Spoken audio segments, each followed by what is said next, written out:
As you know, last year the Skoda auto car maker celebrated 125 years since its establishment. Two men, both named Václav Lorin, a technician, and Václav Klement, a bookseller and a manager, started the company together.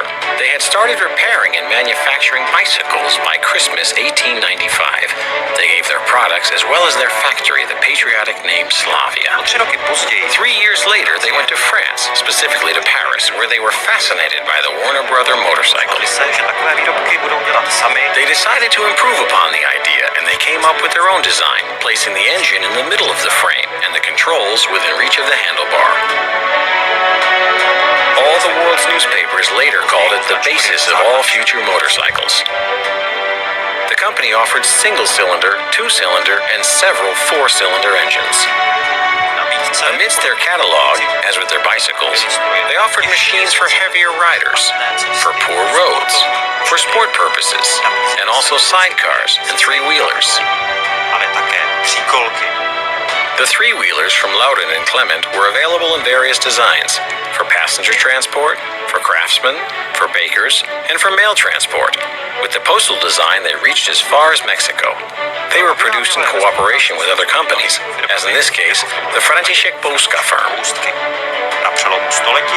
At the turn of the century, Loudon and Klement tried their way in two tracks.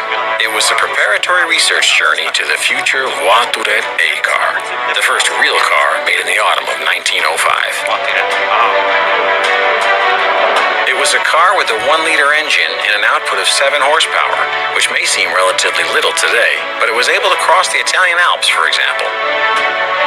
The final design put the gear change and brake lever next to the driver and the gas control on the steering wheel. The chassis was a steel frame, a so-called ladder frame. On the chassis, there was a wooden body covered with sheet metal and veneer, or, as in this case, with leatherette. The space for the driver was usually leather, because the driver could be dirty. It could rain inside, and leather was easier to clean. On the other hand, the space for the passengers, a lawyer, a doctor, or a factory owner, was upholstered in luxury plush fabric. In this design, cars were exported all over the world to locations such as South America, New Zealand, and Japan before the First World War. The First World War, and especially its end, posed a big problem for Lorin and Klement. The production machines were worn out as a consequence of producing other things for the war. There was a lack of money for modernization, and at the same time, all the traditional markets were collapsing.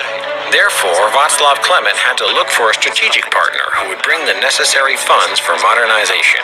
He found one in the summer of 1925, and since then, the company has been known as Skoda, based in Mladá Boleslav, and features a winged arrow as its emblem.